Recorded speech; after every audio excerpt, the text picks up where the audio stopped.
I think I got this. Okay, good. Christian Horny No. is trying to Verstappen some woman. And now Verstappen ain't down with Verstappen. No. And so he might want to go elsewhere to disassociate from Horny Man. He's about to get to Verstappen. Should we talk about Russell Wilson, who Beadle doesn't like? Or should we move on to Jimmy Kimmel, who Beadle doesn't like? Whatever. You don't like him either. Why are you throwing me under the bus? I have so many feuds, Beadle. Can you just take this one? Sting. Mazel. It was horrifying and also amazing. And Ric Flair came out and was a part of it. And by the way, I looked at a lot of the screen grabs until my attention span ran out, and I didn't see any D pics, but maybe I didn't look hard enough. I'll go back. Do you want to talk about wieners in Philly? What else is there to say about LeBron? I don't know. I do love hot dogs. I love hot dogs. Let's just let Beadle wind up and unload. A better threesome than Shaq, AI, and MJ. Sydney Sweeney, Halle Berry, Prime,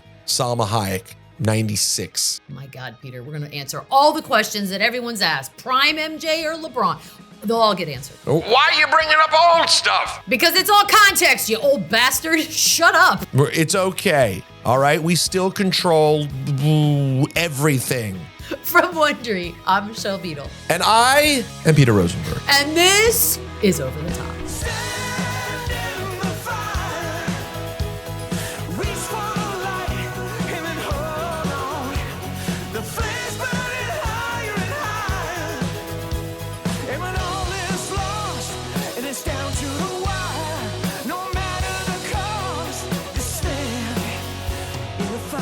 Here is how the show works. Best stories of the week in sports and pop culture. They'll face off. We're going to crown a champion and answer the simple question: what is the undisputed most important thing on planet Earth this week? We're going to decide it the only way we know how, using Royal Rumble rules. We'll start with two stories, decide which one is more worthy to discuss and which one's gotta go. After 90 seconds, a new story will be introduced, and we'll have to decide whether we want to keep talking about our current story or switch to the new one. We do not know the order of stories coming our way, but we do decide which ones get thrown over the top rope. Peter, what's first? Here are our first topics of the day. First of all, I don't know if you know, but on Monday, Jason Kelce tearfully announced his retirement in front of Eagles coaches, teammates, and his brother Travis. Many are calling it the best retirement speech of all time. Damn. On the other side of things, Max Verstappen, he won in Bahrain. Oh, you know I'm dialed into this. But that's not the biggest news coming out of Red Bull. On the heels of a scandal with team principal Christian Horner, Verstappen's dad chimed in and said the team is in danger of being torn apart. It can't go on the way it is. It will explode. Verstappen is now the leading candidate to replace Lewis Hamilton at Mercedes. Do we want to talk about the football topic that I'm sick of, or the Formula One topic that I know absolutely nothing about? Beadle, I'll leave it to you. Here's why. Okay, so first of all, we all love Jason Kelce. We all love Travis Kelce. We love Mama Kelce. We love all things Kelce. Oh, we do. But we've talked about it, and we knew it was coming. And even though it became official this week, we knew. Thank you. And the reason why we're going to throw Mr. Kelce over the top rope is because we're going to see a lot of him. I can't wait to see the bidding war and which network he ends up at. So, sir, love you, mean it. But No, over get the out. top rope you go. No, I don't even feel bad about it. We'll probably see you at WrestleMania. That's the first stop, my guess. Honestly, it's Philadelphia. That's right. It's Philadelphia. Oh, and I just saw a thing that this week they had a Kelce Brothers bobblehead night at a Cleveland Cavaliers game playing the Celtics. So, you know. So break down the Verstappen of it all. Okay, so it starts a few weeks ago when Christian Horner, the team principal of Red Bull, who is a, very successful man, married to Ginger Spice. Hello. There's its own little scandal involved in how those two ended up together, but married nonetheless. It came out a story that a woman that he works with, a woman that's part of the Red Bull F1 family, has made allegations about, the usual crap that men do, texts and what have you, made things that were inappropriate. Great. They had an internal investigation, big quotation marks around internal, because didn't take very long for them to say, yeah, he's good. We didn't find anything. Interesting. Well, are the quotations around internal or around investigation? It's a great point. Both. Okay. So then, about a day before the first official race of the season that you mentioned, Bahrain, it comes out an anonymous person leaked a Google Drive to about 200 journalists and members of the different F1 teams with screenshots of all of the pictures and texts that Christian Horner allegedly sent. It is what it is. It's not even the best kind of sexy talk, but whatever. We don't need to dissect that quite yet. The problem now is that, yes, Max went ahead and won the first race of the season, and he'll probably win them almost all again. But his dad, who's kind of a tough dude, has come out and said, Christian Horner has to step down. This entire thing is too distracting. It's going to break up the team, yada, yada. And Peter Rosenberg, I found out there is a clause in Max Verstappen's contract that one of the big old heads, Helmut Marko, if he were to say, I'm done with Red Bull, Max would be allowed to leave with him. So let me get this straight.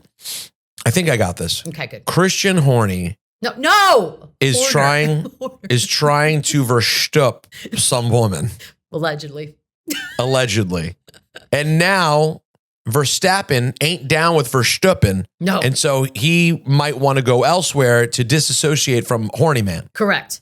I mean, look, they're getting rid of Christian Horner before they're getting rid of Max Verstappen. No offense, but team principle only does so much. Max Verstappen is the face of the entire sport and has been for the last couple years. So he's about to Verstappen out there on his own is what you're saying. He's about to get to Verstappen. Wait, damn it. I was right there. But I meant to say he's going to get to Verstappen. And by the way, I looked at a lot of the screen grabs until my attention span ran out. And, I didn't see any D pics, but maybe I didn't look hard enough. I'll go back. Up next, a week after Kevin Garnett accused him of being on that new juice, that Balco, LeBron James became the first NBA player to score 40,000 points. Wow, that's weird. I didn't hear about it 97,000 times. Do we want to continue talking about the drama that is happening at Red Bull or switch to LeBron hitting 40K? I don't know, because I'm sort of in a quandary because part of me wants to hear you break down the sexting scandal more. But part of me feels like, is there juice in the LeBron stuff? And should we sort of compare him to some of the others at the top of the list? We sure can. It's up to you, friend. All right. Get the horny Verstappers out of here. No, I don't know that Max is horny, but Christian certainly is. Yeah. And by the way, good luck with your marriage, sir. I'm sure it's not dramatic at all right now at the house. Yeah, good luck with all that. I hope you kids work it out. Now, 40,000 points for LBJ, number one scorer of all time. I don't want to have the stupid GOAT conversation. Like, I don't feel like having a Jordan LeBron argument. It's done. No. Here's my question, though. LeBron is now, according to statistics, the greatest scorer of all time. But he's not the greatest scorer of all time, is he? We're talking by just flat out numbers, like 6 is greater than 5, that kind of stuff? So he scored more points than anyone. If you break it down, like the amount of points, it's an insane thing that he's done per game. All of it's wild. But if you were like, hey, we got to play one game and I need a scoring machine. Who are you taking? Yeah.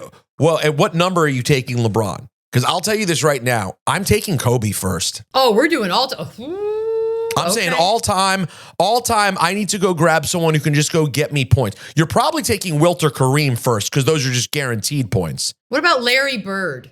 Larry Bird's my number one favorite all-time player as a kid. Yeah, you're not taking Larry anymore. It's too hard to comp him.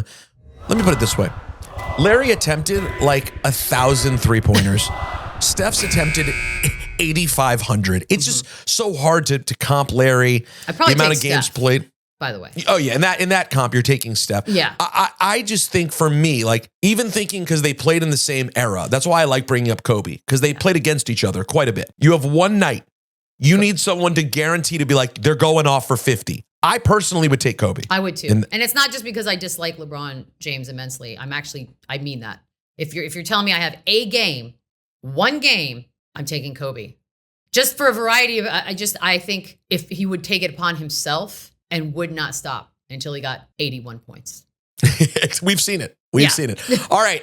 Up next, baseball just can't seem to get it right when it comes to wieners. What happened? Last week, it was the see-through uniforms, a.k.a. penis pants. Penis pants. Now it's the Phillies discontinuing Dollar Dog Night because of a fight that broke out last season over the reduced hot dogs. Fans were upset. Now there's a petition going around to bring Dollar Dog Night back. It currently has over 16,000 signatures.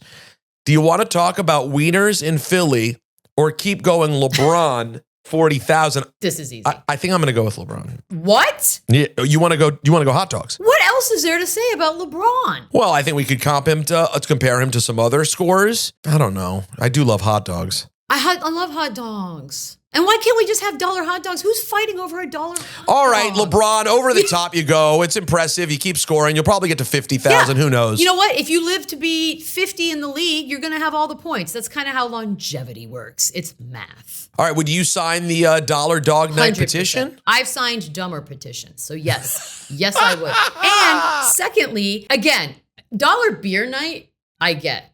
Like, I get why fights break out, like quarter beer and minor league, dollar beer, whatever. I can see why you get rid of that. And I get that we're talking about Philadelphia here, and they are their own special group of fans, sports fans. But a hot dog for $1 in this economy, you can't get rid of that.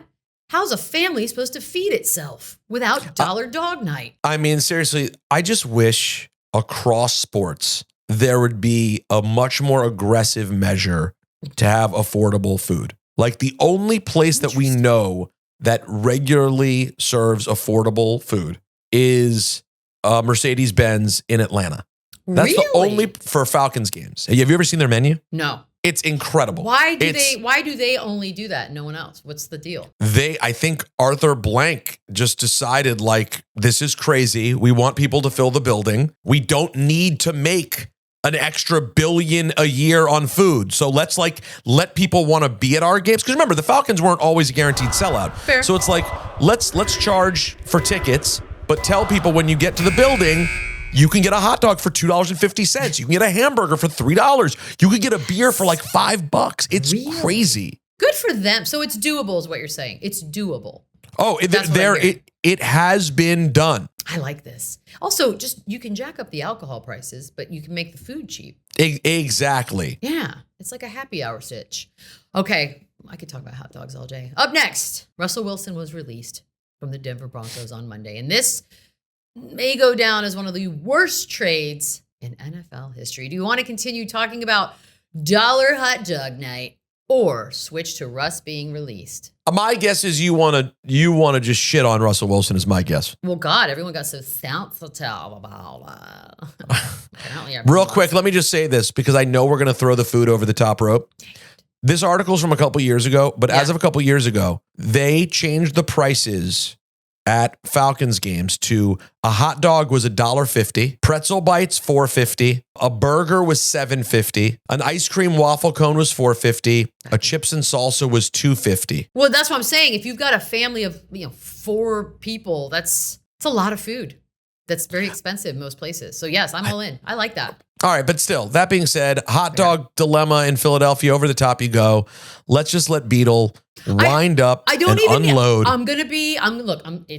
He's living the American dream now officially. He will be paid $1 gazillion to, if he wants, do nothing. But I don't think that's what he wants. I think he's already on the record as saying he's still got some gas in the tank. He will be able to sign for, I don't know, a couple $1 million somewhere. So my question to you, Peter, because you have a football team that you cheer for in the NFL.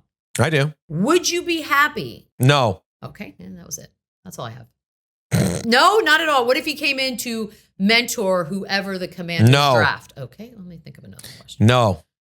Next. What about, do you think there's a team where he could go and resurrect anything? There could be the right spot for Russell Wilson to get a shot, right? Now we're hearing that Minnesota and Atlanta are about to have a bidding war for Kirk Cousins. Who, by the way, the smartest, most business savvy quarterback in NFL history. But if anyone, whoever loses that battle and believes that they're close enough that they need a Kirk Cousins to get them over the top, do you maybe roll the dice with a Russell Wilson? His numbers were not bad last year. Or do you send him, this is being rumored, do you send him to a team like Pittsburgh and hope that a guy like Mike Tomlin is the right guy for him and can, because again, the one thing you worry about Russell is you don't want him to lead a team because he comes off as a nozzle and no one seems to relate to him. But Well- maybe with a guy like Mike Tomlin at the helm, you can bring him in just to be your quarterback. So here's the thing. If you're going to do that, you got to drop this Hollywood douchebaggery crap that you've been carrying around with you for the last several years. Go away. You cannot bring that into Tomlin's world, which might be why that is a great fit for him. And there have been some theories floated around that Mike Tomlin has a better sort of relatability with more of the veteran quarterback versus the young gun. So it would be interesting. But yeah, you got to, just like when you start any new chapter in life, Mr. Wilson, just sort of take a long, hard look in the mirror. I'm sure I don't have to tell you to do that twice. And just ask yourself, who do I want to be this time? And pick a better version than the last one. Wow. The more you know. Can you guys put that thing up? Up next, the 96th Oscars are this Sunday. Mm-hmm. Best Picture winner still seems to be up in the air. Mm-hmm. Plus, Jimmy Kimmel is hosting again for the 4th time and says he hopes things will go wrong because it mixes things up a bit. Do we want to talk about Russell Wilson, who Beadle does not like, or move on to Jimmy? You don't like him either. Why are you throwing me under the bus? I have so many feuds, Beadle. Can you just take this one? You just want me to have a feud. Okay, fair enough. Go ahead. I got Great, it. I let's got to have deal. a feud with Kimmel. Let's start. Yeah, I was about to say, well, you didn't let me finish my tease. Should we talk about Russell Wilson, who Beadle doesn't like, or should we move on to Jimmy Kimmel, who Beadle doesn't like? Yeah, let's switch to the Oscars. I look, Russell Wilson, because it could be a minute before we figure out where he goes next. I'm sure we'll have ample time to discuss him again, and whichever character he decides to unleash on this next team, because you never know what you get in Russell Wilson. Over the top you go, sir. Boom. All right, Oscars. Just like the last, 20 years of watching the Oscars, I've only seen maybe 2 of the movies that could potentially win. I do think, however, between Joe Coy and the Golden Globes and Trevor Noah and the Grammys, it's a thankless job so much that why do people keep accepting it? I get that it's prestigious in Hollywood. Oh, yeah. But it big won't time. be funny. I think we can all agree that the commercials so far have yet to even crack a smile. That does not bode well. So if he says things going wrong is the way it mixes things up a bit, then you better hope some lighting or something falls from the sky above so you have something to rib on, because it's not going to be good. I think Kimmel is a very formidable host. Whether you think he's like super funny on stage or not, okay, that's a fine argument. And that obviously has to do with writers and things like that too.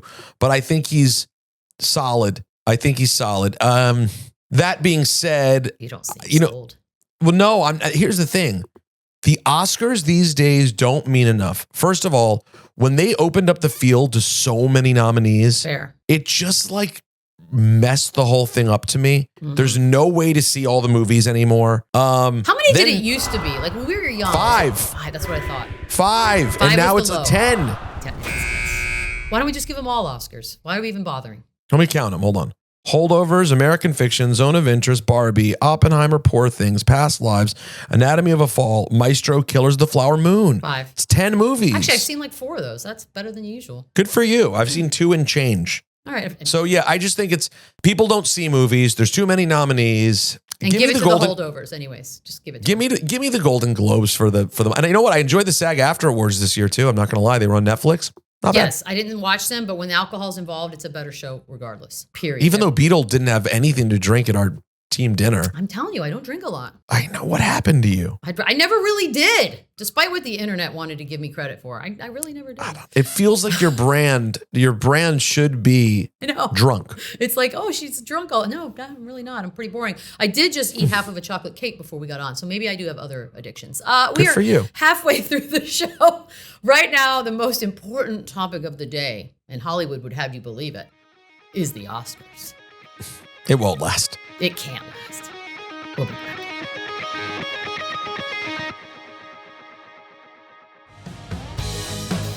Welcome back to Over the Top. Peter, what's next? Oh, glad you asked, Beadle.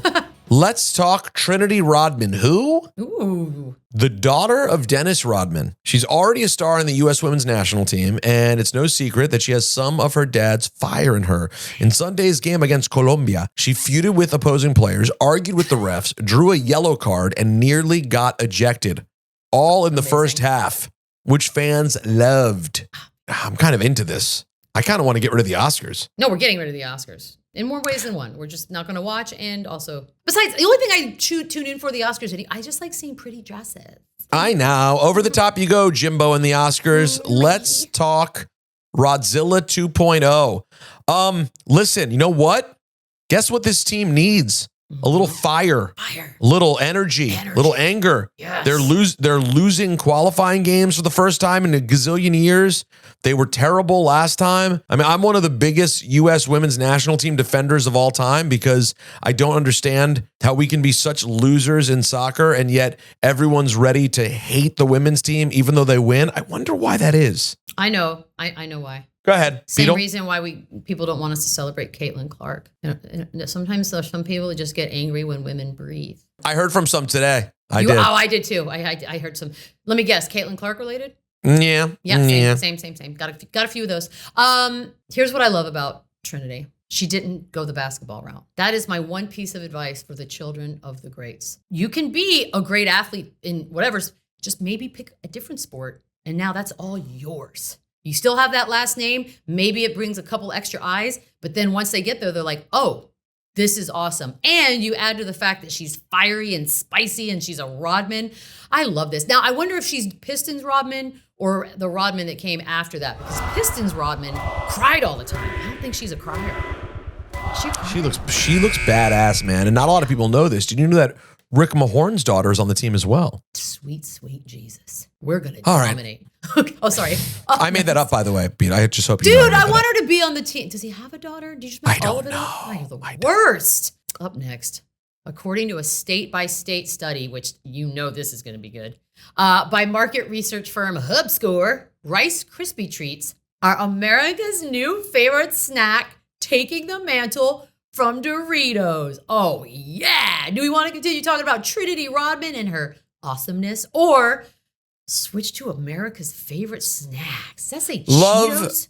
Love Trinity. Love the story. We love everything about her. Love the Rodmans. We love the Rodmans. We love what they do. But let's throw her over the top rope because this is, in the words of, I think, the Pope, horse shit. I think that's right. I do think that's right. Direct quote. This is absolute nonsense. It's hogwash. And incense. It's hogwash. It's incense. It's incest. And it's also malarkey. I'm going to go as far as calling him. Listen, I like a Rice Krispie treat. Only if it's homemade, but go on. I enjoy a homemade Rice Krispie treat. No. I enjoy the official one sold by Rice Krispies in the blue package. It's fine.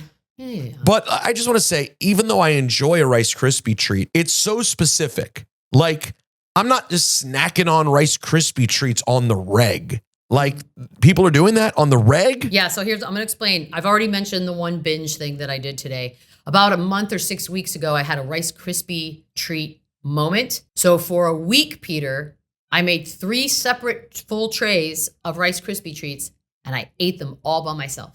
Wow. I love really? It. Yep. And then I get it out of my system. I'm like, okay, the thirst is quenched. They're easy to make. Literally takes 5 minutes to make them. They're delicious. They're easy. I'm starting to think I have a problem. But that being said, yeah, I think Rice Krispie treats, it's crazy. I don't know the last time I had a Dorito, but that sounds delicious right about now. Beadle, Rice Krispie treats are fine. I like Rice Krispie treats. Sure. I do. No, we're talking number one snack in America. Well, so does that? I don't know. That includes nachos? That includes, what does that include? That's what I'm saying. But if you look at this map, first of all, I'm going to go ahead and assume that this poll was taken, just 5 brands. They put 5 brands in front of people and said, pick one. Because there are infinite snack availability. Like anything can be a snack, technically. And secondly, way more than what you're seeing on this map. So I do have some questions about the way this poll was conducted. I obviously want to make sure that it's valid. And the other problem is committing to Rice Krispies then eliminates savory. And no person in their right mind is just one. No one. It's such a good point. We all have both, but I will tell you one thing, and this is a fact. Those who selected Chex Mix should be treated like the guy in Shogun and just have his head chopped off. No hesitation, sword, decapitation. I do love that. Chex Mix? Anyways. Unpopular rebuttal. You know when you get Chex Mix the most? Airports. Like when I'm going through an airport, I'm like, crap, I need a little snack, my bottle of water, the huge. I will end up 9 times out of 10 with a little bag of Chex Mix because it kind of covers a few different snacks in one bag. You know what?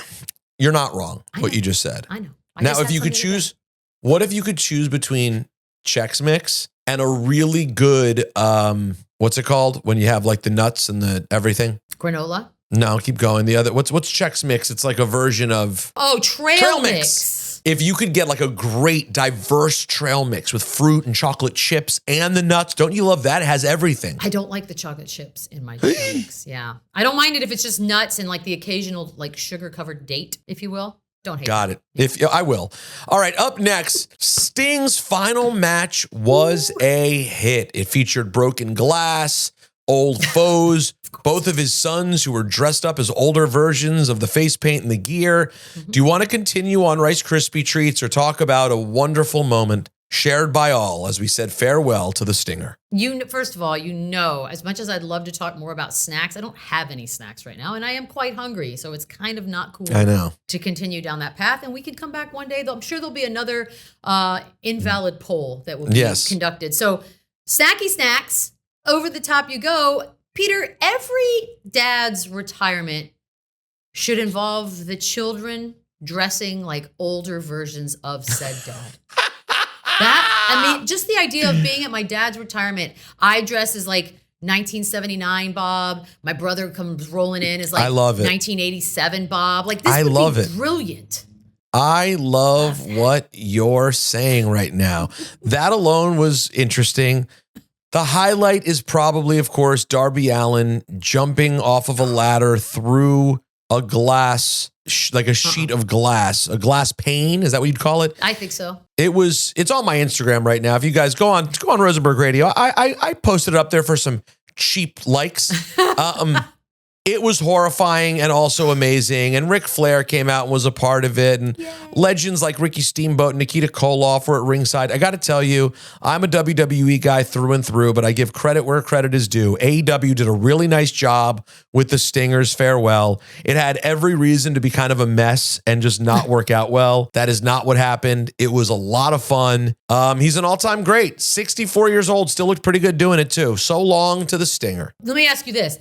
So he's done wrestling, but we're not done seeing him, right? Like he'll pop up at things like everyone else does? I would think so. Okay. You know, is there money? Wrestlers love money, regardless of wrestling. They love money. You're right. Okay, fair enough. All right, fair enough. Sting, mazel. Up next, Shaq and Allen Iverson went sneaker shopping with Complex. Yes. AI was asked to name his dream big three. So he chose Shaq, he's standing there, MJ, and himself. He said they would go 82-0, regardless of the rest of the team. I don't even think you need a rest of the team, quite frankly, Mr. Iverson. Do we want to continue talking about Sting's last stand or switch to the big three? I love Allen Iverson's numbers lately. First he said he would average, 43 a game if he played right now. Like, I'm here for this. I'm here for it. All right, well then, we've paid tribute to the Stinger. Let's throw him right over the top. I mean, he's used to it. He knows how to fall. Knows how to fall. I'm sorry, he knows how to take how do I say it? Take a bump? I know what that means. No. Get your LA life out of your mind.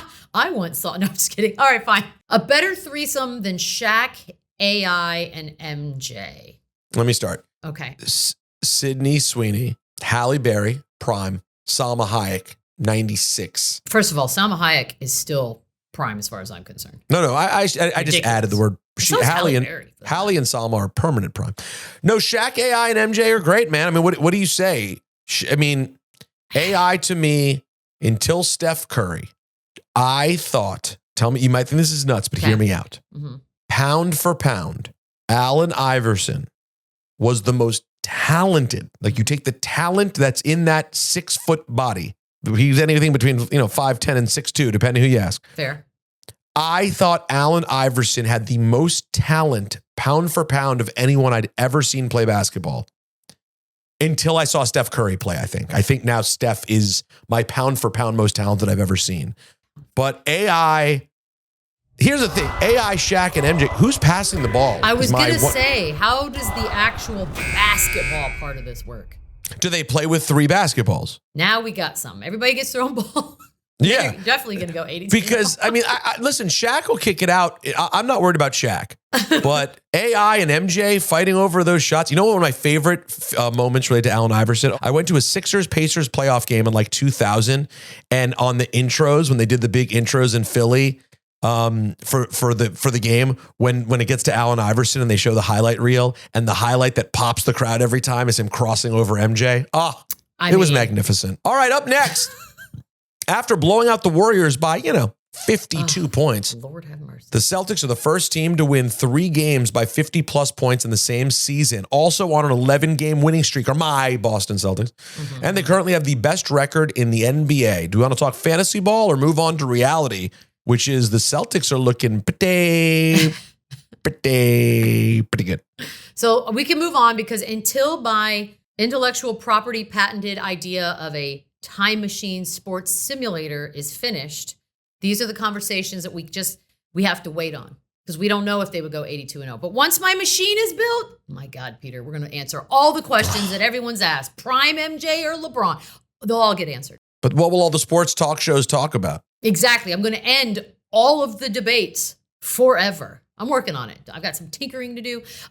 Big 3, goodbye. I'm not lifting any of you guys. You're going to have to help yourselves. Yeah, okay. So I know they're your team, Peter. Let me ask you one thing, though. And they've been quite good. To win 3 games in a season, 50 or more points is embarrassing for the opponent. That being said, each time we talk about the Celtics during the regular season with glowing positivity, do you get a little more nervous about what their postseason is going to entail? Well, I do. I have concerns.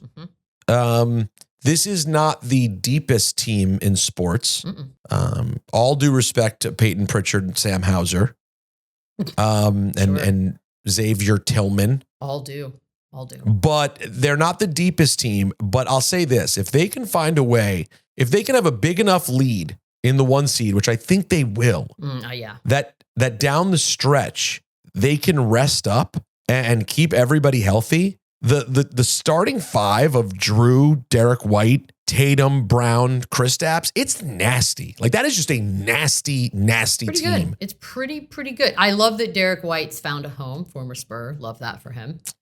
Let's talk strategy for a second. Go ahead. On God's green earth were the Warriors thinking by just disrespectfully allowing Jaylen Brown to live on the perimeter and let him have 19 in the first quarter? And no one on the Warriors team in a timeout or on the court at any one time said, this is not working, boys. Let's change it up. No, that's just being stubborn. That's literally just being a stubborn old mule. You gotta, once he scores 15, you gotta go, hey guys, this is not it. We just gotta amend this. 10. I feel like 10 and a quarter. I'm like, guys, that ain't working. He's not Josh Giddey. But they're good. I listen, it's a very good team. As a Celtics fan, you can't start celebrating. They're good every year. You better not start celebrating. Are they going to win a championship or nah? I don't think I think nah. Did I say that right? Is it nah? I don't know. It's making me nervous. It's too much. But once they do, it changes the conversation forever. So up next, you got Travis Scott, you got Maya Moore, you got a sold out crowd, and in all of that, she did it. CaitlIn Clark passed Pete Maravich to become the new NCAA all-time leading scorer in Division I history. Some have even nicknamed her Ponytail Pete. Do we continue to talk about the Celtics? Who said that? Who called her Ponytail Pete? I've never said that. What? Who in the hell decided that? Well, it's the show I don't watch or listen to, I guess. Or do we switch it over to Ms. Clark? No, listen, the Celtics... You'll have to. Listen, they're my guys. Let's get to the playoffs and have a conversation. For right now, get your ass out of the ring. Over the top you go. Let's talk to the number 1 star in basketball right now. All of basketball. Ain't nobody more popping than that number 22 Iowa Hawkeye jersey. CaitlIn Clark is the biggest star in college sports right now. I've been watching sports my whole life. I don't recall a time when... like a woman is just outright the biggest star in a sport besides tennis. Like, I don't want to give Serena, I don't want to give Serena short shrift, of course, but like, it's sort of a different animal because women's tennis has always been treated more respectfully than other women's sports for whatever reason. But to see it like in men's college basketball, there's no story anyone's really talking about. It's kind of a dead year. I mean, if you really think about it, the NIL stuff, everything in men's college basketball, the coaches always leaving, players not staying, the sport's kind of struggling. And now here comes CaitlIn Clark, who, if you recall, this isn't talked about enough. The CaitlIn Clark Angel Reese controversy in the championship of last year, that ended up setting the table. Because let's be realistic, that was most people's entree into the world of CaitlIn Clark. 100%. And now to pick it up the next year, and by the way, Angel Reese still balling out as well. Yep. She's just not CaitlIn Clark, who's the best player in the world. This is fascinating to watch. I love it. I love that people are getting bent out of shape, being like, but she's not better than Pistol Pete. And I'm like, but who said she was better than Pistol Pete? No one did. It's just point. She just scored the most points. Yeah, it's simple numbers. We know all of the context. No, Beadle, listen to me, Beadle. No. Hold on, let me get my megaphone so you can hear me. Hold on, you obviously can't hear. Hold on, here we go. No, wrong one. Oh no, it's like Saw. Here it is. Beadle, listen to me now. When my friend Pistol Pete played, they didn't have the 3-point line. What you say to that? He took 1,000, I think, more shots than she did. Literally doubled up on her attempts. Oh, okay. But back then, there wasn't a shot clock, so the other team, they could dribble around in circles like the Harlem Globetrotters or something. Funny you should mention that. Also, no black players were basically on the court ever. Why are you bringing up old stuff? Because it's all context, you old bastard. Shut up. Shut up, lady. Wait, I don't mean it like that. Yes, you do. Yes, you do. Why do you have that creepy ass sound machine? Why do I have it? Yes. Wait. What'd you say about my sound machine? Oh, I don't like that. That is a serial killer. Here's the thing. You're allowed to have the thought in your mind of like, well, the men's game and the women's game are different. Sure, that's but here's the problem. The people who feel the need to speak about it out loud, like, why do you just need to talk about it? Just celebrate her. It's cool. Everyone knows that Pete was a different player and that the men's game is different than the women. We all know. But guess what? It sounds way cooler to just say the number one scorer in history. And it's a cool, fun story. So can we have fun? Pistol Pete was awesome. He's now the number one men's scorer. Yeah. Calm down. In a little while, they're just going to refer to it as she's the number one women's scorer. He's the number one men's scorer. No one's going to just never mention Pistol Pete again. Relax, men. Calm down. Okay. You'll still be fine. It's okay. All right. We still control everything. Get paid more. So you're fine, little boy. Calm down. Relax. You're being hysterical. Let CaitlIn Clark. Yeah, I thought that's what women are supposed to be. Good Lord. What are you guys on your periods? Chill. All right, that's 90 seconds. What? We've come to a decision. Yeah. The new undisputed most important thing on planet Earth is CaitlIn Clark. That's easy. That was a good that one. I would have been disappointed if we hadn't gotten to that, quite frankly. And now go to the WNBA and make $70,000 next year. Wah, wah. Hold on, I think I have one of those. Of course you do. Would I ruin everything we just did at the end of all this if I go, by the way, can I just say CaitlIn Clark's a very pretty girl? God damn it, Peter. Yes. All right, that is it for us. Tune in next week to determine the only thing you need to care about and what goes over the top.